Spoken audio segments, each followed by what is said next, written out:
jumpa dalam pertemuan kita.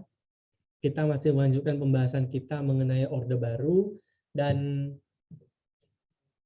ya untuk malam ini kita akan membahas mengenai kalau minggu lalu kita sudah berbicara tentang sistem kekuasaan secara umum ya, sistem politik. Sekarang kita akan berbicara mengenai sistem ekonominya. Bagaimana caranya pemerintah pada masa Orde Baru memenuhi kebutuhan rakyatnya. Sederhananya seperti itu. Nah, apakah tampilan saya sudah terlihat ya?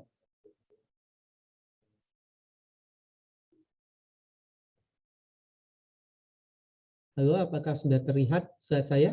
Sudah? Oke, baik. Oke, kita akan membahas malam ini tentang sistem ekonomi Orde Baru yang masih sebenarnya berhubungan dengan apa yang kita bahas minggu lalu tentang sistem politik. Nah, ketika kita membahas mengenai sistem ekonomi Orde Baru, kita akan melihat bahwa pada masa akhir pemerintahan Soekarno dan awal pemerintahan Soeharto, ada satu transisi yang sebenarnya atau satu pergantian yang sebenarnya itu tidak hanya mencekam atau menegangkan dalam sisi politiknya, tetapi juga dalam sisi ekonomi. Kita melihat bahwa seperti yang sudah saya sampaikan sebelum-sebelumnya, sejak setelah peristiwa 65 sampai nanti awal tahun 66, masyarakat berdemonstrasi, terutama mahasiswa, untuk menuntut 3 tuntutan, untuk mengajukan 3 tuntutan rakyat yang disebut sebagai Tritura. Nah, tuntutan rakyat ini yang pertama adalah bubarkan PKI, yang kedua reshuffle kabinet, dulu namanya RETOOL, RETOOL, RETOOL kabinet. Kalau kita sekarang kenalnya istilah reshuffle, intinya sama, pergantian kabinet. Lalu yang ketiga adalah perbaikan harga. Perbaikan harga ini kenapa ditekankan? Kita lihat misalnya di sini ada spanduk begitu ya, turunkan harga, dan juga gambar sebelah kanan sini ada mahasiswa mencoret mobil, tulisannya sini yang kelihatan beras. Nah, kenapa? Karena memang pada waktu itu pada sekitar tahun 65 hingga 66 Indonesia mengalami yang namanya hiperinflasi. Hiperinflasi berarti kenaikan harga yang sangat drastis. Jadi memang sebenarnya secara sederhana ya, setiap tahunnya sebenarnya inflasi itu pasti terjadi. Kenaikan harga itu pasti terjadi karena memang perkembangan zaman, lalu perkembangan teknologi, kebutuhan masyarakat dan sebagainya. Jadi itu semua sebenarnya itu suatu yang wajar. Cuma pemerintah harus menekan supaya inflasi ini terkendali. Nah, permasalahannya adalah pada masa transisi kekuasaan itu memang ekonomi kita terutama dalam hal harga beras misalnya itu sangat melonjak tinggi, sehingga memang pada waktu itu salah satu tuntutan yang disampaikan oleh mahasiswa dan berbagai elemen pada waktu itu adalah turunkan harga, secara spesifik turunkan harga pangan, terutama beras, karena ya kita tahu beras adalah salah satu kebutuhan pokok masyarakat Indonesia, sehingga memang ketika harga beras, harga pangan secara umum naik, maka harga-harga yang lain pasti akan mengikuti. Kalau misalkan harga-harga barang lain yang sepertinya tidak terlalu diperlukan itu naik, ya sebenarnya tidak terlalu berdampak. Tetapi kalau sudah harga pangan naik, semua pasti kena dampaknya. Nah, sehingga makanya pada waktu itu demonstrasi yang cukup besar sekitar tahun 65 sampai 66 adalah soal penurunan harga. Jadi memang pada waktu setelah terbit Super Semar 11 Maret tahun 66 yang dilakukan oleh Soeharto waktu itu adalah dari 3 tuntutan baru 2 yang terrealisasi.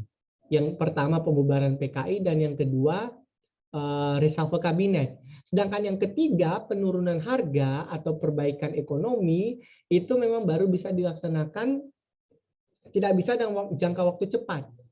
Karena memang beda ya cara mengatasi permasalahan politik dengan permasalahan ekonomi ini berbeda. Cara mengatasi permasalahan politik bisa dilakukan dengan cepat. Hanya dipecat atau diganti atau dibubarkan selesai. Tetapi kalau permasalahan ekonomi ini tidak bisa dalam waktu cepat. Butuh proses yang panjang. Nah, makanya nanti kita lihat di sini masih membahas tentang transisi ekonomi tahun 60-an, khususnya tahun 65 tahun 66, kita melihat bahwa memang hiperinflasi atau kenaikan harga yang sangat drastis itu bisa terjadi karena dua hal. Yang pertama, jumlah uang yang beredar, jadi jumlah uang yang ada di masyarakat itu semakin tinggi, tetapi jumlah barangnya yang ingin dibeli itu sedikit atau terbatas atau langka. Karena juga memang pada waktu itu ya sektor pertanian kita misalnya pangan kita juga tidak pada waktu itu cukup buruk sehingga memang sekalipun ketika stok pangan kita sedikit sedangkan masyarakat ingin banyak, maka yang otomatis adalah terjadi harga itu akan naik. Karena logikanya adalah ketika barang itu sedikit sedangkan itu dibutuhkan oleh banyak orang, maka orang semua pasti ingin berebut membeli bahan itu. Jadi orang berani istilahnya ya, menaruh harga, membayar berapapun juga untuk mendapatkan itu. Karena itu kebutuhan primer. Makanya kenapa harga beras pada waktu itu dan harga pangan secara umum naik. Dan memang satu hal yang juga penting adalah pada waktu itu ada salah kaprah ya, ada salah cara mengatasi oleh pemerintah pada waktu itu yang justru ingin mencetak uang lebih banyak. Karena ya saya dulu juga berpikir secara sederhana kalau misalnya harga mahal, ya caranya kita cetak uang aja lagi. Kita cetak uang, kita bagikan ke masyarakat supaya masyarakat bisa punya uang lebih banyak. Tetapi nggak bisa begitu. Tidak sesederhana itu. Karena apa? Ketika uang di masyarakat semakin banyak, maka harga itu tetap akan ikut naik. Jadi Jadi memang jumlah uang dengan kenaikan harga itu berjalan beriringan. Ketika jumlah uang menurun, maka seharusnya harga itu akan ikut turun. Demikian sebaliknya, jika jumlah uang itu banyak, maka seharusnya harga itu akan menaik. Karena begitu logika ekonominya. Jadi pada periode itulah mengapa akhirnya kita mengalami yang namanya hiperinflasi. Jadi bukan lagi inflasi, tapi hiper. Ya, kalau kita tahu hiper itu kan besar ya. Jadi inflasi yang sangat besar pada waktu itu. Nah, akhirnya oleh pemerintahan Soeharto, Orde Baru, dibuat ada kebijakan yang namanya pembangunan 5 tahun atau pelita. Nah, kenapa harus 5 tahun? Karena memang seperti tadi saya bilang, pembangunan ekonomi atau perbaikan ekonomi itu tidak bisa dalam waktu cepat. Tidak bisa hanya setahun 2 tahun. Harus bertahun-tahun. Jadi memang ada satu sistem, ada satu gambaran rencana yang menyeluruh begitu ya, supaya pembangunan ekonomi ini bisa terjaga. Nah, apakah pelita itu, pembangunan 5 tahun itu adalah produk istilahnya produk aslinya Orde Baru? Sebenarnya tidak. Karena memang kalau kita lacak ya dari sekitar tahun 50-an akhir sampai 60-an pada masa Presiden Soekarno, sebenarnya pembangunan 5 tahun atau nanti kita kenal pelita itu sebenarnya sudah dirintis sekitar tahun 50-an atau 50-an akhir kita lihatnya ya. 50-an akhir itu sudah terlihat. Misalnya adalah pemerintah pada waktu itu membentuk namanya Depernas. Dewan Perancang Nasional. Dewan Perancang Nasional ini ditugaskan untuk membuat membuat garis besar bagaimana ekonomi Indonesia akan dibangun. Pembangunannya dalam hal apa aja. Nah, itu sebenarnya sudah dilakukan sejak dari tahun 50-an akhir sampai tahun 60-an. Tetapi memang karena kondisi politik terutama waktu itu yang tidak stabil, akhirnya ya tidak ada hasil yang signifikan dari badan ini. Akhirnya pada masa pemerintahan Soeharto, Depernas, Dewan Perancang Nasional ini berubah menjadi Bappenas, Badan Perencanaan Pembangunan Nasional yang sampai saat ini masih bertahan. Nah, Bappenas inilah yang merancang pelita setiap 5 tahun. Jadi 5 tahun pertama kita buat apa, 5 tahun kedua kita buat apa, dan seterusnya. Nah, pelita pertama sampai pelita ke-6 dari tahun 69 sampai tahun 99 rencananya, meskipun nanti tahun 1999 Soeharto sudah jatuh 1 tahun sebelumnya, direncanakan bahwa memang pelita ini akan menuju kepada modernisasi. Jadi bagaimana kehidupan bangsa Indonesia diharapkan akan semakin modern, akan semakin maju.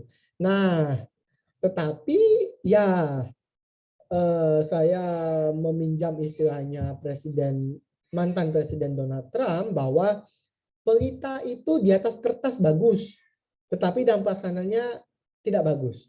Sounds good, doesn't work. Jadi gitu ya. Terdengar baik, tetapi tidak bekerja, tidak efektif begitu. Karena memang kita lihat di sini memang secara garis besar kita melihat pemerintah seakan-akan punya rencana yang bagus ya. Kita lihat di sini memang sejak pelita pertama pemerintah menekankan sektor pertanian. Karena apa? Karena ya sebagian besar masyarakat kita memang bergerak di bidang agraris dan jumlah rakyat kita banyak. Sejak dari zaman Orde Baru saja sudah berapa? Hampir mungkin 100 juta kalau saya tidak salah. Jadi masa pemerintahan Soekarno aja sudah sekitar 70 juta. Mungkin masanya Soeharto mungkin mulai 100 juta sekian.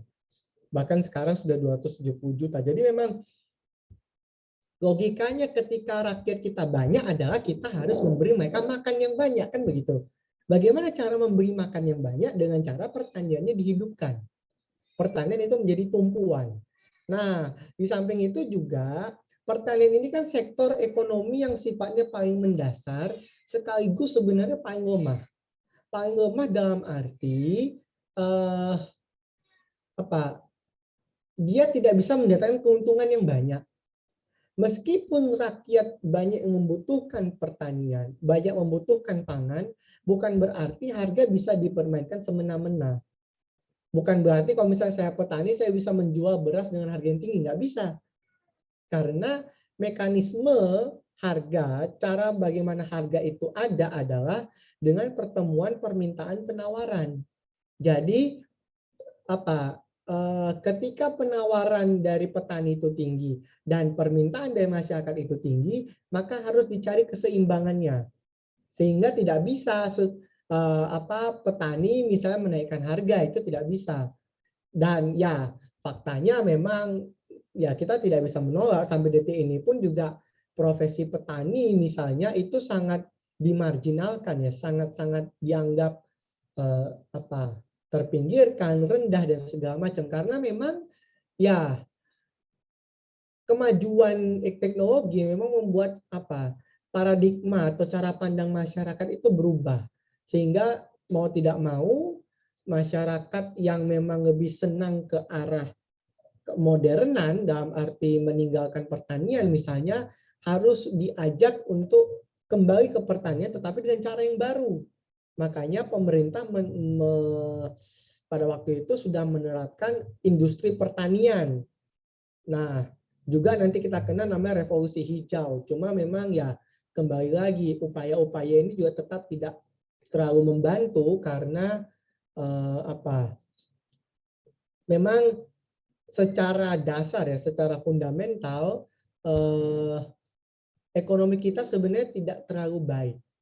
Karena memang secara ekonomi kita tidak bisa menutup mata bahwa ekonomi sejak Orde Baru terutama itu sebagian besar didanai oleh utang. Ini yang sebenarnya ya sering kalau kita perbandingkan sekarang ya orang suka berbicara utang negara, sebenarnya itu bukan hal yang baru, itu hal yang sudah lama, bahkan sebenarnya juga ya sejak Soekarno sudah terjadi, cuma Soekarno tidak terlalu tidak terlalu begitu tinggi, dalam arti tidak terlalu memikirkan utang luar negeri. Itu baru zamannya Soeharto, karena apa ya, kita tahu memang sejak dari zamannya Soeharto kerjasama dengan negara-negara Barat itu baru benar-benar terjalin, dan sebagian besar utang Indonesia pada waktu zamannya Soeharto itu memang disokong atau diberikan oleh negara-negara Barat, Amerika atau melalui lembaga IMF misalnya dan segala macam. Jadi memang secara garis besar kita melihat dari perkembangan prioritas 1 sampai prioritas 6 itu bagus secara garis besar. Dari pertanian menjadi industri lalu menjadi negara modern. Tetapi pada akhirnya kenapa kita yang harusnya tahun 90-an akhir itu harusnya lepas landas, tetapi malah malah terjun bebas gitu ya, bukan lepas landas tapi terjun bebas, itu karena fondasi ekonomi kita lemah. Salah satunya sebenarnya karena permasalahan utang, dan yang kedua adalah ketimpangan. Nah, ketimpangan pembangunan ini sebenarnya ya masalah pelik ya, sampai detik ini pun kita masih mengalami. Sehingga memang ketimpangan itu kita akan lihat bahwa bagaimana yang secara sederhana kalau boleh dikatakan yang kaya semakin kaya, yang miskin semakin miskin. Nah, kita akan lihat selanjutnya. Nah, jadi dalam masa pembangunan Orde Baru, Soeharto mengenalkan apa yang disebut trilogi pembangunan. Ada 3 hal, stabilitas politik, pertumbuhan ekonomi, dan pemerataan hasil pembangunan. Nah, dalam praktiknya, dalam kenyataannya, dari trilogi pembangunan ini baru 2 yang terpenuhi. Minimal yang kita lihat ya, kasat mata. Stabilitas politik kita jelas lihat, bahkan bukan stabilitas politik, itu kecenderungannya adalah terlalu aman ya, terlalu secure, karena situasi sangat terlalu stabil. Terlalu stabil itu dalam arti ya mungkin tidak ada demo, tidak ada kerusuhan segala macam. Jadi di satu sisi kelihatannya bagus, tapi di sisi lain malah kelihatan itu membawa dampak yang buruk ke depannya. Nah, lalu yang kedua pertumbuhan ekonomi. Memang secara data ya, kita kalau melihat data grafik begitu, kelihatannya pertumbuhan ekonomi kita membaik ketika masa Orde Baru. Apalagi kalau dibandingkan dengan pemerintahan Soekarno yang sempat jeblok, lalu akhirnya menaik, lalu justru pada masa reformasi menurun, lalu akhirnya mulai merangkak naik lagi. Nah, tetapi ada satu hal yang sepertinya dilupakan atau yang sepertinya belum menjadi fokus adalah pemerataan. Nah, pemerataan berarti bahwa pembangunan itu bisa dirasakan oleh semua pihak. Jadi memang ya kita nanti mengenal sebenarnya pada masa Orde Baru ini justru bukan pemerataan, tapi bagaimana pembagian Jawa luar Jawa itu semakin kentara. Jadi memang kalau kita lihat ya, sejak masa kolonial misalnya, sejak zaman Belanda, ada dikenal namanya Jawa, dan Buitengewesten. Buitengewesten itu artinya di luar Jawa. Jadi memang pembagian Jawa luar Jawa itu sebenarnya sudah warisan kolonial. Cuma akhirnya benar-benar terlihat baru pada masanya Soeharto, karena memang pembangunan di Jawa sangat pesat, sedangkan pembangunan di luar Jawa itu hampir-hampir tidak begitu terlihat. Kalaupun terlihat hanya di kota-kota besar. Sehingga memang kalau kita sekarang mengenal ada paradigma atau cara pandang Jawa luar Jawa, sebenarnya itu tidak bisa terlepas dari zaman Orde Baru atau bahkan lebih dulu lagi zaman kolonial. Ini satu hal yang masih terlupa pada masa Orde Baru. Nah, meskipun demikian kita mengenal bahwa ya kita bolehlah mengakui bahwa pada saat itu kita tanda petik punya prestasi yang namanya swasembada pangan. Secara khusus swasembada beras, karena memang beras begitu ditekankan oleh Presiden Soeharto. Nah, akan tetapi sebenarnya apakah swasembada beras itu benar-benar benar-benar terlihat? Karena memang kelihatannya secara luar kita bisa memproduksi beras yang banyak. Tetapi lebih dalam lagi kita melihat bahwa sebenarnya Indonesia juga tetap rajin impor beras, rajin membeli beras dari negara lain. Karena logikanya adalah ketika kita bisa swasembada itu kita bisa mandiri memenuhi kebutuhan pangan kita. Nah, harusnya kita tidak perlu membeli dari negara lain, kita tidak perlu impor, harusnya justru kita ekspor. Tetapi justru kita melihat, terutama sejak masa Orde Baru, kita memang melihat rasio impor beras kita cukup menurun. Tapi memang dalam beberapa tahun, terutama menjelang tahun 90-an akhir, kita melihat justru meningkat cukup tajam. Nah, karena apa? Kita lihat juga bahwa pertumbuhan penduduk juga kita tinggi. Meskipun kita kenal ada yang namanya program keluarga berencana untuk menghimbau keluarga-keluarga itu hanya memiliki 2 anak, tetapi ya tetap saja pertumbuhan penduduk kita meninggi dan secara tidak langsung pertumbuhan konsumsi beras kita juga tinggi. Nah, ini yang justru tidak seimbang dengan bagaimana kita memproduksi beras. Nah, akhirnya apa? Kita mengalami yang secara tidak langsung kita jalani sampai sekarang adalah budaya nasi, kalau saya bilang. Kita orang Indonesia ini kalau katanya belum makan kalau belum makan nasi begitu. Ya, inilah memang pada masa Soeharto ini sangat terlihat jelas bagaimana budaya nasi ini sangat terlihat, sehingga memang daerah-daerah yang begitu tidak begitu memproduksi padi, misalnya daerah-daerah timur, daerah Nusa Tenggara Timur, daerah Maluku, daerah Papua yang memang secara iklim tidak terlalu bagus untuk padi, lalu mereka justru lebih banyak mengonsumsi sagu misalnya. Nah, ini justru yang secara tidak langsung terpengaruh oleh cara Soeharto, cara pemerintahan Soeharto untuk secara tidak langsung membudayakan beras. Jadi ya sampai detik ini kita masih mengalami. Saya sendiri juga kalau rasanya belum, sekalipun sudah ngemil, udah tapi kok belum makan nasi, rasanya kayak belum makan. Jadi memang itu adalah salah satu, saya boleh bilang warisan Orde Baru juga, karena memang Orde Baru inilah yang betul-betul memperkenalkan, bahkan ya kalau boleh saya bilang juga bukan menghilangkan ya, tetapi begitu meninggikan nasi, meninggikan padi, sehingga makanan-makanan lain yang sebenarnya sudah sering dikonsumsi masyarakat itu justru tidak begitu diminati. Sagu, ubi,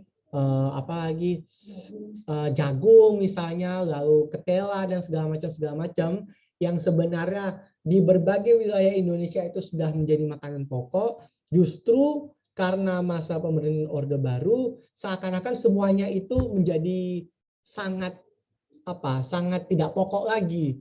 Jadi cemilan sebenarnya, padahal itu justru makanan pokok mereka.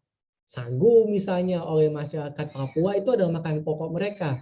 Tetapi karena masa pemerintahan Soeharto yang seakan-akan mewajibkan makan nasi, sehingga mereka harus mengganti makanan pokok mereka. Memang Soeharto sendiri pada akhir masa pemerintahannya justru menggerakkan kembali supaya masyarakat tidak tergantung kepada nasi. Tetapi ya kalau boleh saya bilang sebenarnya cukup terlambat, karena memang sejak awal Orde Baru sampai bahkan menjelang akhir Orde Baru, beras, nasi itu benar-benar tidak bisa dipisahkan. Beda sedikit misalnya dengan masa Soekarno yang meskipun juga budaya nasi itu belum bisa hilang, tetapi memang Soekarno sendiri sudah mencanangkan sejak lama bahwa Indonesia ini tidak boleh tergantung pada nasi, tidak boleh tergantung pada beras. Tetapi ya tidak begitu efektif. Begitu juga dengan zamannya Soeharto tidak begitu efektif. Justru kita semakin kecanduan beras jadinya ya. Nah, selanjutnya adalah kita melihat bahwa apa yang sudah dibangun oleh masa Orde Baru itu sebenarnya tidak begitu tidak begitu kukuh, tidak begitu kuat. Karena apa? Seperti tadi saya bilang, secara kasat mata kita melihat ekonomi kita membaik. Tetapi jika kita telusuri lebih dalam lagi, sebenarnya ekonomi kita ya akan terlihat apa istilahnya ya, akan terlihat apa ya borok-boroknya begitulah. Jadi memang terutama menjelang akhir tahun 90-an ketika ada krisis di luar negeri, itu akan berdampak kepada Indonesia. Jadi bahasa sederhananya begini, ketika Indonesia pada masa Orde Baru itu kan memiliki kerjasama dagang, kerjasama ekonomi dengan negara-negara Barat yang begitu kuat. Bahkan kecenderungannya adalah Indonesia kecanduan pada waktu itu. Sehingga memang ketika Indonesia tergantung dengan ekonomi di luar negeri, maka ketika ekonomi luar negeri itu mulai ambruk, ekonomi Indonesia ikut ambruk. Jadi bahasa sederhananya begini, kalau Amerika batuk, Indonesia ikut batuk, dalam arti ikut krisis. Tetapi kalau Indonesia batuk, krisis, belum tentu Amerika ikut krisis. Jadi berbeda sekali ya. Jadi memang kita melihat sejak akhir tahun 90-an, terutama tahun 97 sampai 98 misalnya, nilai tukar rupiah itu semakin tinggi. Ketika nilai tukar rupiah semakin tinggi, maka ekonomi kita justru semakin lemah. Karena apa? Nilai rupiah kita, mata uang kita bagi orang luar negeri itu semakin rendah. Begitu. Jadi jangan dipikir ketika nilai tukar rupiah kita tinggi berarti kita ekonomi maju. Enggak, sebaliknya malahan. Justru ketika nilai tukar rupiah kita semakin rendah, maka ekonomi kita justru semakin membaik karena uang kita justru semakin dihargai di negara orang. Jadi begitu logikanya. Jadi agak sedikit terbalik ya. Jadi memang kita lihat di sini memang kenapa nilai tukar rupiah kita semakin tinggi, karena krisis di luar negeri itu. Krisis di luar negeri itu berarti mata uang mereka semakin kuat sebenarnya. Dalam hal ini US dollar, karena US dollar memang sampai sekarang ya menjadi mata uang dalam perdagangan internasional. Nah, ketika krisis terjadi di luar negeri, maka secara tidak langsung sebenarnya ekonomi negara-negara maju itu ya bisa dibilang ada yang justru menguat, sehingga negara-negara berkembang termasuk Indonesia justru ekonomi tertekan. Nah, ketika ekonomi negara-negara berkembang ini tertekan, maka nilai mata uang mereka juga jatuh. Sehingga makanya kenapa nilai tukarnya justru menjadi tinggi, bukan rendah. Karena apa tinggi? Karena uang mereka, maksudnya uang kita di dalam negeri, itu justru tidak begitu bernilai bagi orang luar negeri ketika dalam perdagangan internasional ya. Nah, sehingga itu yang menyebabkan harga-harga juga ikut naik, terutama harga-harga barang impor misalnya. Lalu, dan perlu kita ingat juga harga-harga barang impor itu tidak harus barang mewah. Beras misalnya, makanan kita sehari-hari itu juga kena imbasnya. Karena tadi kita lihat ya, sejak tahun 90-an, terutama sampai 90-an akhir, impor kita justru semakin tinggi. Sehingga ketika nilai tukar rupiah kita semakin tinggi, maka harga beras juga semakin tinggi.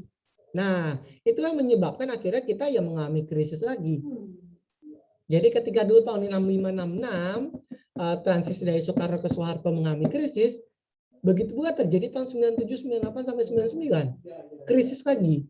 Nah, akhirnya memang ya pada waktu itu pemerintah berusaha untuk terutama bagaimana caranya pemerintah untuk keluar dari krisis adalah untuk mengamankan bank-bank pemerintah terutama. Jadi memang pemerintah pada waktu itu mempunyai bank, mempunyai perusahaan bank negara, tetapi juga pada waktu itu tidak begitu bagus keadaan mereka karena ya ketika sederhananya begini, ketika dulu ekonomi stabil, masyarakat mau menyimpan uang ke bank. Kita mau menabung di bank karena ekonomi kita stabil. Tetapi ekonomi kalau sudah mulai krisis, masyarakat justru ingin menarik uangnya dari bank supaya kita punya duit cash yang kita bisa pakai sewaktu-waktu. Nah, ketika banyak masyarakat menarik uang dari bank, maka bank ini tidak mempunyai pendapatan, sehingga ya mereka juga mengalami krisis akhirnya. Sehingga akhirnya pada akhir Orde Baru, pemerintah justru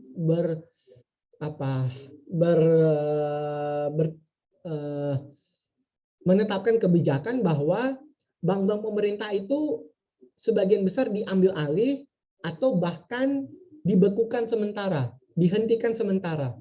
Karena dianggap ketika bank-bank itu masih beroperasi justru merugikan pemerintah. Karena perlu mengeluarkan uang, biaya untuk operasional, untuk kegiatan sehari-hari dan sebagainya. Sehingga akhirnya ya mau tidak mau sejumlah bank misalnya ditutup, dan kalau tidak ditutup di merger. Di merger itu artinya digabungkan. Kita kenal sekarang misalnya Bank Mandiri. Bank Mandiri itu dulunya adalah penggabungan dari sejumlah bank. Bank-bank pemerintah yang dianggap akan jatuh dalam krisis itu digabung jadi satu yang kita kenal sekarang menjadi Bank Mandiri. Nah, satu hal lagi juga yang pada masa Orde Baru itu sangat terlihat jelas adalah KKN. Bukan kuliah kerja nyata, tetapi korupsi nepotisme. Dan memang ini adalah salah satu dampak dari pembangunan ekonomi yang tidak merata. Sehingga memang ketika ekonomi itu hanya terjadi di Jawa dan sekitarnya, maka KKN ini tetap KKN ini malah semakin menjamur, karena ya itu tadi ya kita dasarnya manusia itu kan kalau sudah semakin kaya kan pengen kaya terus, jadi memang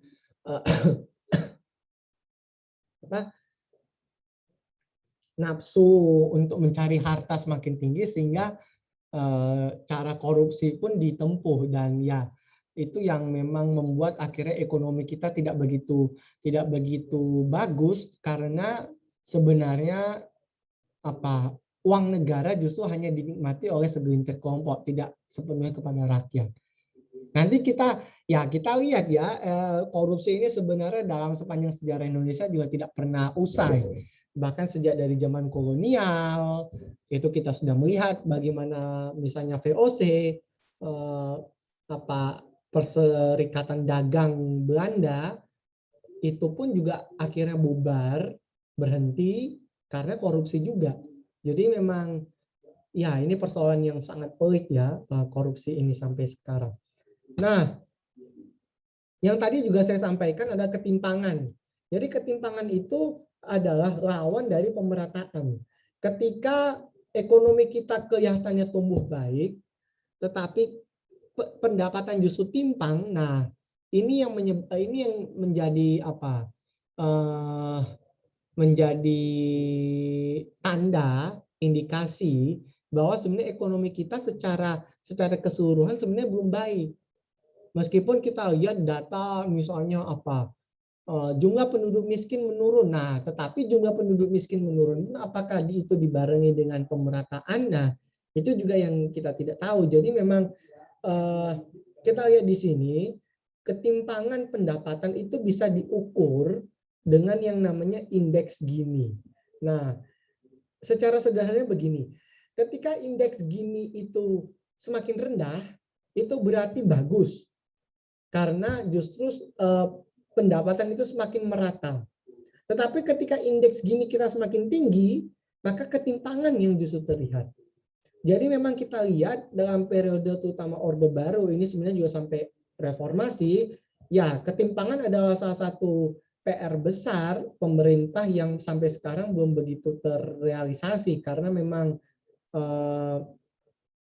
kita pernah mengalami masa ketika pendapatan kita lebih baik, merata, tetapi ya setelah itu justru ketimpangan lagi. Nah, ini sebenarnya juga ya warisan dari sudah zaman dahulu kala yang memang kita susah untuk melepas dari itu. Nah, terakhir juga tadi saya bilang soal angka kemiskinan juga. meskipun terlihat pada masa Orde Baru ini cukup turun, tetapi kita lihat ketika tahun 98 misalnya itu malah justru meningkat tajam. Karena apa? Itu tadi, ketika pendapatan hanya dimiliki oleh segelintir pihak, uang negara hanya dinikmati oleh segelintir pihak, maka ketika ada krisis, nah rakyat yang lain di luar sana terdampak, akhirnya jumlah penduduk miskin semakin bertambah.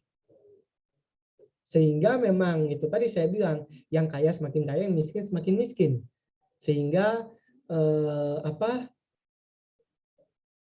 angka kemiskinan ini memang seakan-akan memperlihatkan bahwa ekonomi kita sebenarnya kelihatannya membaik, tetapi hanya kasat mata kita lihat itu membaik, tetapi lebih lanjutnya ya sebenarnya tidak sepenuhnya begitu. Oke, demikian yang bisa saya sampaikan malam ini. Kurang lebihnya mohon maaf, dan kalau kita ada diskusi, silakan. Ada yang ingin bertanya, ada yang ingin menanggapi, silakan. Saya sebentar ya, saya izin minum dulu sebentar.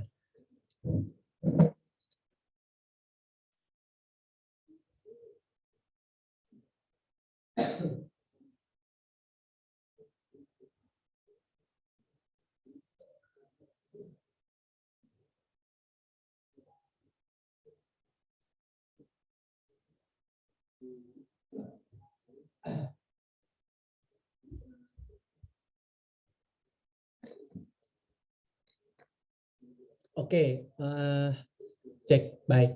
Saya kira tadi sudah ada ya beberapa pertanyaan. Nah ini oke, saya akan jawab ya. Nah dari yang pertama, hiperinflasi pada masa Orde Baru, apakah? Nah baik, ini satu hal yang menarik juga soal tambang Freeport. Nah, coba ini saya mau tebak-tebakan saja ya. Dulu zamannya Soeharto, persis awal-awal Soeharto menjadi presiden, terutama sekitar tahun, kalau saya tidak salah tahun 67 ya, tahun 66 akhir atau 67 awal, Soeharto membuat undang-undang pertamanya, peraturan pertamanya. Ada yang tahu nggak peraturan pertamanya tentang apa? Jadi Undang-Undang nomor 1 tahun Undang-Undang nomor 1 tahun 1967 kalau saya tidak salah, itu adalah undang-undang pertama yang ditandatangani oleh Soeharto. Undang-Undang nomor 1 tahun 1967.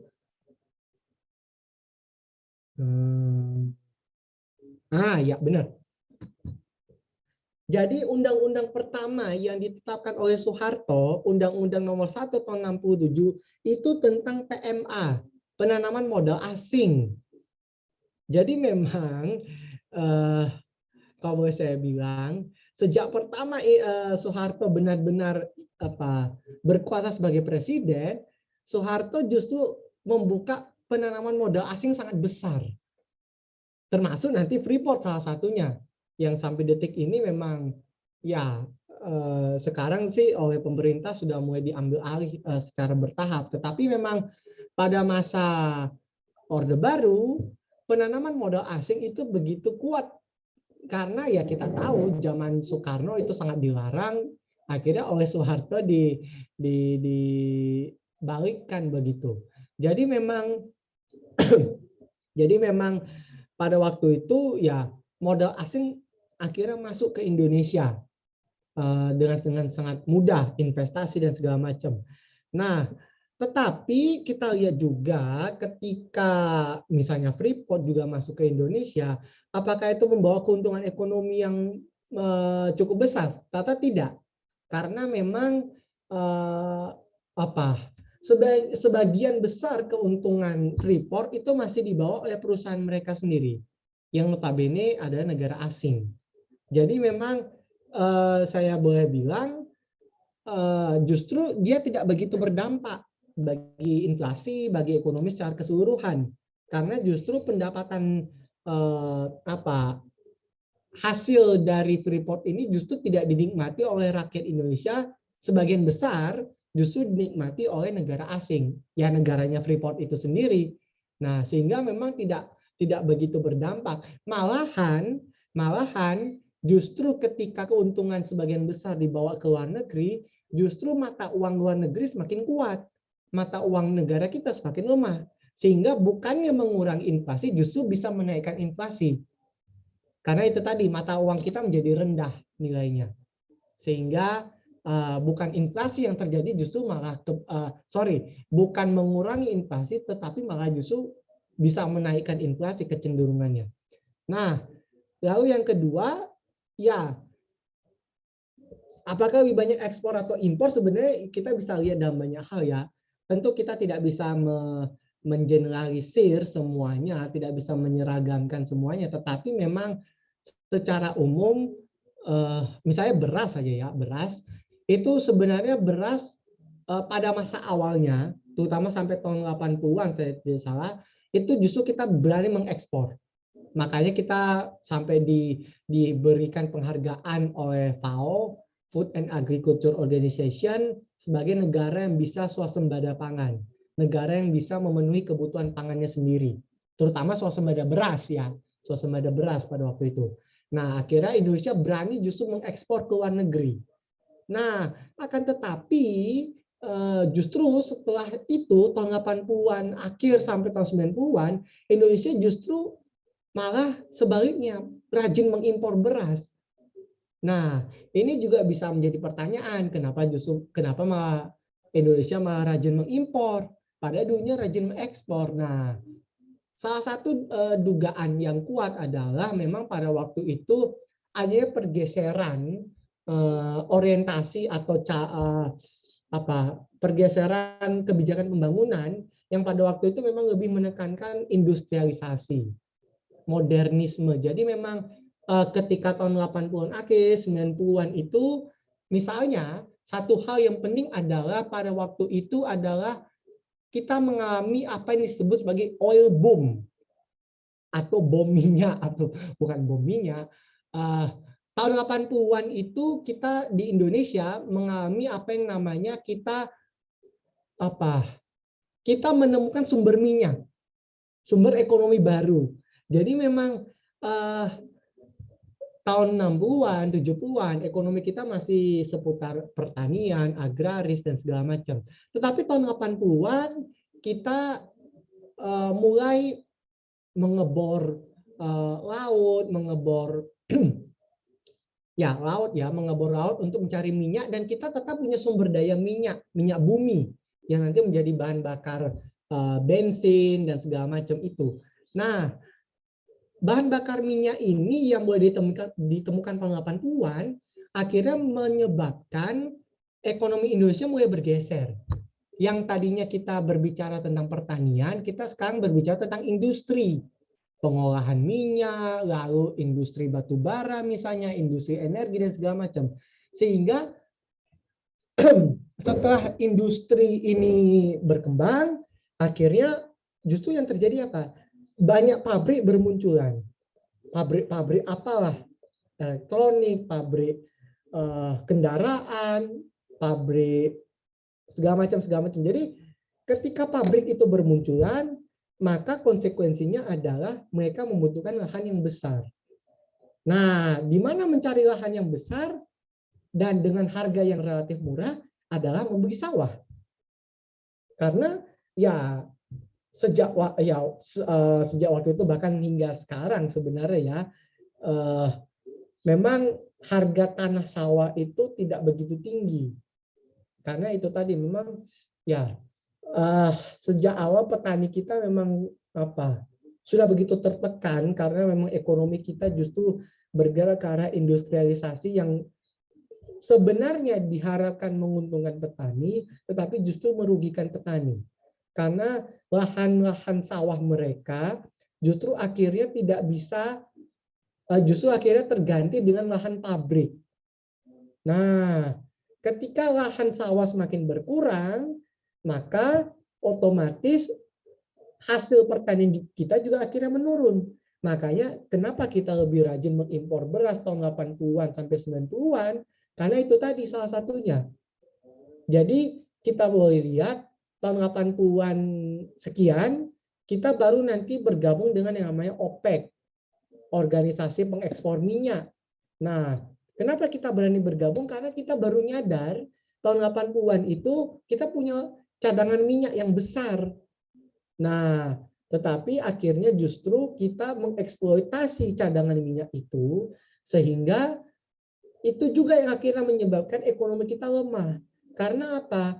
Cadangan minyak ini kan sifatnya sementara, sifatnya tidak bertahan lama. Dan kalau ingin cadangan minyak ini kan bisa ada karena proses yang begitu lama, jutaan tahun, bahkan ratusan juta tahun. Nah, sehingga ketika cadangan energi ini habis, maka kita tidak punya apa-apa lagi.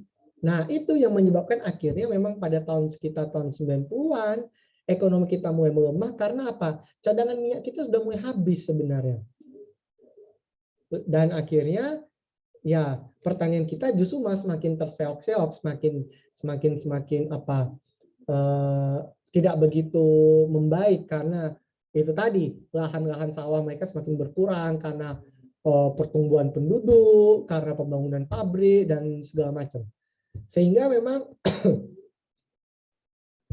kalau boleh saya bilang dalam kasus beras misalnya kita justru bertolak belakang ya. Jadi memang ekspor kita pertamanya tinggi, lalu justru ketika pada masa reformasi impor kita justru malah meroket begitu. Nah,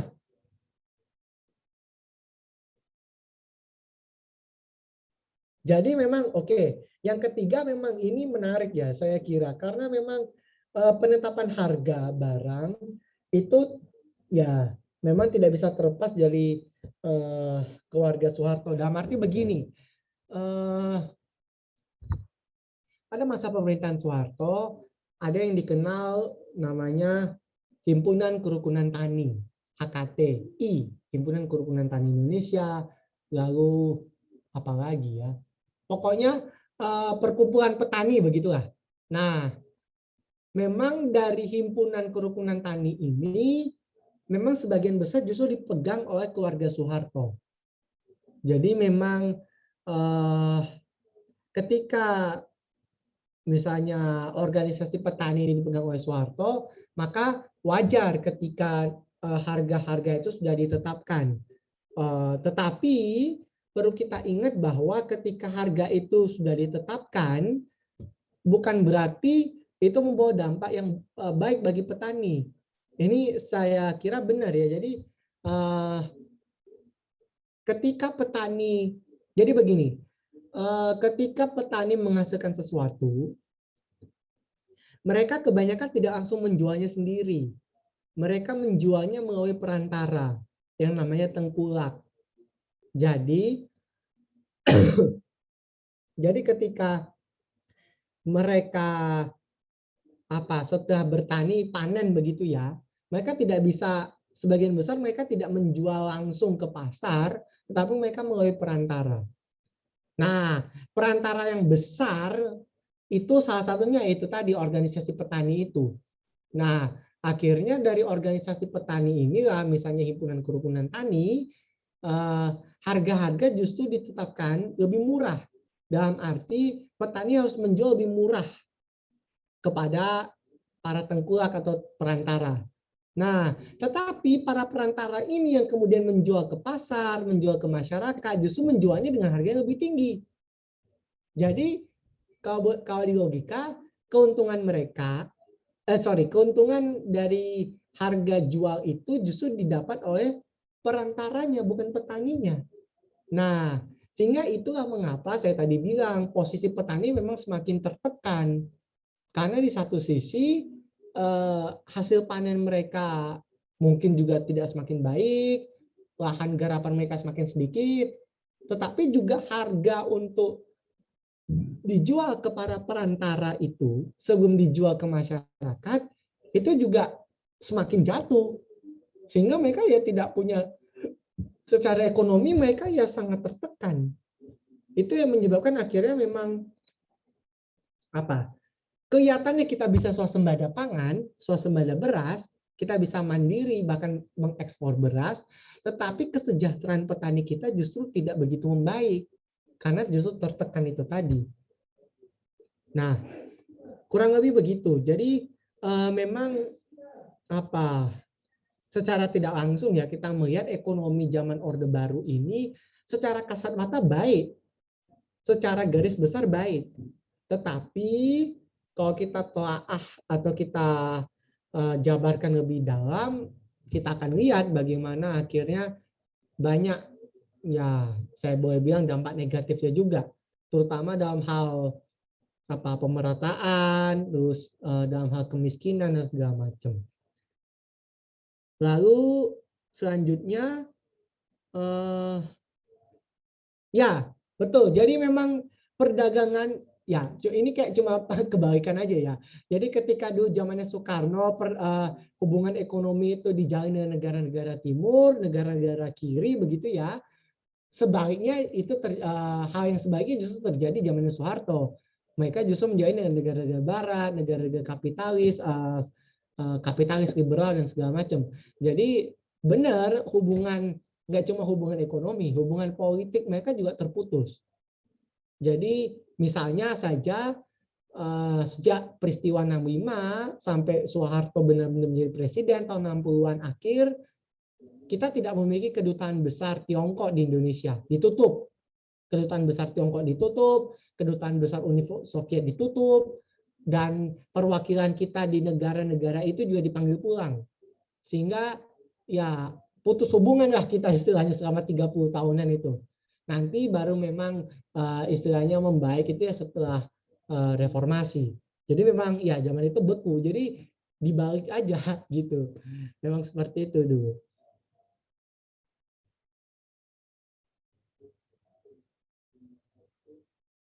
Iya, begitu. Oke, mungkin sebentar. Yang satu lagi ini sebenarnya kalau ditanya beberapa sesi, saya sebenarnya masih merencanakan mungkin sampai akhir tahun ya, karena mungkin kalau misalkan saya tidak tahu apakah tahun depan saya bisa mengisi atau tidak. Tetapi kalau memang ini kan sifatnya saya melanjutkan yang sebelumnya ya. Jadi kalau dibilang sesi pertamanya lagi mungkin lebih baiknya menonton video yang sudah ada saja. Jadi mungkin nanti Pak Ketua Kelas bisa menjelaskan lebih lanjut soal itu. Oke, saya kira mungkin apakah mungkin ada lagi pertanyaan?